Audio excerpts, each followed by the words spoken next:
ഇന്നലെ എൻ്റെ പിറന്നാളായിരുന്നു കേട്ടോ. നക്ഷത്രമായിരുന്നു. ഇത് ഞങ്ങളുടെ കല്യാണം കഴിഞ്ഞിട്ട് 3ാമത്തെ പിറന്നാളാണ്.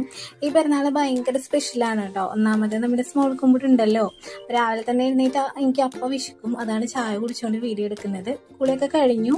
ഇതെൻ്റെ പുതിയ നൈറ്റിയാണ് കേട്ടോ. അപ്പോൾ ഞങ്ങൾ ചെറുതായിട്ടൊരു സദ്യ ഉണ്ടാക്കാനുള്ള തത്രപ്പാടിലാണ് ഞാനും അമ്മയും. തലേദിവസം തന്നെ എല്ലാം അരിഞ്ഞ് പറക്കി വെച്ചിട്ടുണ്ടായിരുന്നു. സാമ്പാർ, അവിയൽ, ഓലൻ, കാളൻ, പയറുപ്പേരി, അങ്ങനെ കുറച്ച് ഐറ്റംസ് വെച്ചിട്ട് സദ്യയൊക്കെ ഉണ്ടാക്കി. അപ്പോൾ 7th മന്ത് ആയതുകൊണ്ട് അമ്പലത്തിലേക്കൊന്നും പോകാൻ പറ്റില്ല.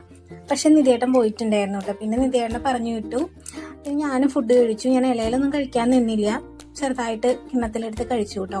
നല്ല ടേസ്റ്റ് ഉണ്ടായിരുന്നു. ഞാൻ ഉണ്ടാക്കിയോണ്ട് പറയില്ല. ഞാൻ ചെറുതായിരുന്ന സമയത്ത് ഞാൻ ഒരുപാട് ആഗ്രഹിച്ചിട്ടുണ്ട് കേട്ടോ, എൻ്റെ പിറന്നാളൊന്ന് ആഘോഷിച്ചിരുന്നെങ്കിൽ, ഒരു സദ്യ ഉണ്ടാക്കിയിരുന്നെങ്കിൽ, ഒരു കേക്ക് മുറിച്ചിരുന്നെങ്കിൽ, ഒരു ജോഡി ഡ്രസ്സ് കിട്ടിയിരുന്നെങ്കിൽ എന്നൊക്കെ.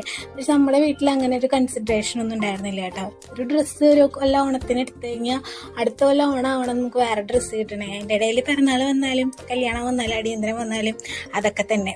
പിന്നെ അനിയൻ ഉച്ചയ്ക്ക് ഉണ്ണാൻ വന്നിട്ടുണ്ടായിരുന്നു. എൻ്റെ ഓർമ്മയിൽ എൻ്റെ പിറന്നാൾ ആഘോഷിക്കുന്നത് ഞാൻ ഡിഗ്രി 2nd ഇയർ പഠിക്കുമ്പോഴാണ്. അപ്പോഴാണ് ഒരു കേക്ക് കട്ട് ചെയ്യുന്നതും എനിക്കൊരു ജോഡി ഡ്രസ്സ് കിട്ടുന്ന, ഒരു സദ്യ ഉണ്ടാക്കുന്നതൊക്കെ കേട്ടോ. വൈകുന്നേരം നിധിയുടെ കേക്ക് കൊണ്ടുവന്നിട്ടുണ്ടായിരുന്നു. ഞങ്ങൾ കേക്കൊക്കെ കട്ട് ചെയ്തു. എല്ലാവരും പായസമല്ലേ വെക്കുന്നത്, ഞങ്ങൾ ഫ്രൂട്ട് സലാഡാണ് ഉണ്ടാക്കിയത്. നല്ല ടേസ്റ്റ് ഉണ്ടായിരുന്നു. ഈ റെസിപ്പി ഞാനിടാം. കേക്കൊക്കെ കട്ട് ചെയ്ത് നിധിയേട്ടനും അച്ഛനും അമ്മയ്ക്കൊക്കെ കൊടുത്തു. അങ്ങനെയായിരുന്നു ഈ വർഷത്തെ പിറന്നാൾ ആഘോഷം.